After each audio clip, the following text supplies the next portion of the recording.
Momentálne sa venujem hlavne náboru zamestnancov pre našu zákaznícku firmu. V praxi to teda znamená, že urobím prvotný screening životopisov, pozriem sa na všetky životopisy a vyberiem tých uchádzačov, ktorí spĺňajú dané podmienky.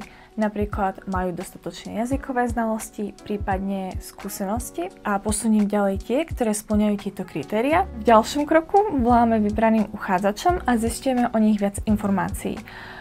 Viac do hĺbky sa venujeme tomu, aké majú skúsenosti, aké majú jazykové schopnosti a snažíme sa zistiť aj také veci, ktoré nie sú vždycky na prvý pohľad jasné zo životopisu. Vieme nájsť prípadné drobné nedostatky v náborovom procese, ako napríklad zle formulované otázky alebo chýbajúce informácie v inzeráte. A na základe týchto hovorov potom napíšeme komentár, ktorý pomôže danému manažérovi alebo HR manažérovi vybrať si toho správneho zamestnanca. Tento proces nám pomáha zefektívniť výber kandidátov a poskytuje im rýchlejšiu odpoveď. Výhodou tohto systému, alebo vlastne toho, čo ja robím, je to, že manažer už nemusí pozerať všetky životopisy a môže pozrieť už iba tých kandidátov, ktorých sme posunuli ďalej, pri ktorých má istotu, že spĺňajú dané kritériá.